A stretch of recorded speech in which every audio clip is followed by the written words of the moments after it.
আসসালামু আলাইকুম ওয়া রাহমাতুল্লাহি ওয়া বারাকাতুহু। আলহামদুলিল্লাহি রাব্বিল আলামিন ওয়াসসালাতু ওয়াসসালামু আলা সাইয়্যিদিল মুরসালিন ওয়া আলা আলিহি ওয়া সাহবিহি আজমাইন। সম্মানিত দর্শক, আমি বাকিবিল্লাহ বিন লিয়াকত আজকে আপনাদের সামনে হাজির হয়েছি জিলহজ মাসের প্রথম দশকের গুরুত্বপূর্ণ আমলের মধ্যে অন্যতম একটি আমল, সেটা হলো জিলহজ মাসের 10 তারিখে কুরবানি করা। এই বিষয়ে খুবই সংক্ষিপ্তভাবে আপনাদের সামনে উপস্থাপন করার চেষ্টা করব আমার তৌফিক ইল্লা বিল্লাহ।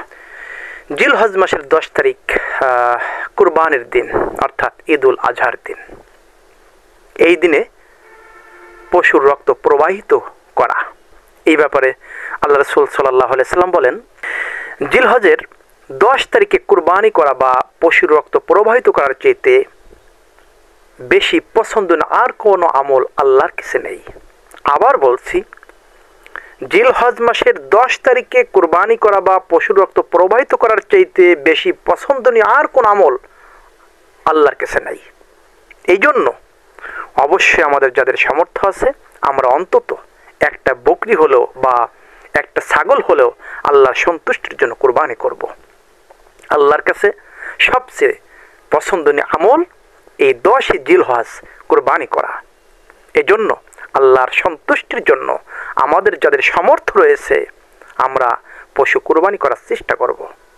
আমরা যদি সামর্থ্য থাকা সত্ত্বেও কুরবানি না করি, তাহলে এই ব্যাপারে আল্লাহ রাসূল সাল্লাল্লাহু আলাইহি সাল্লাম কঠোর বাণী শুনিয়েছেন।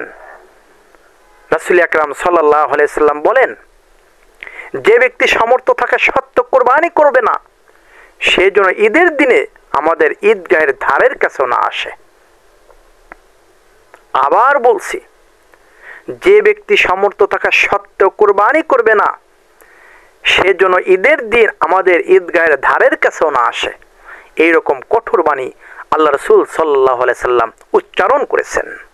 এজন্য আমাদের যাদের সামর্থ্য রয়েছে, অবশ্যই আমরা জিলহজ মাসের এই 10 তারিখে পশু কুরবানি করার নিয়ত করব এবং অবশ্যই যথাসাধ্য চেষ্টা করব।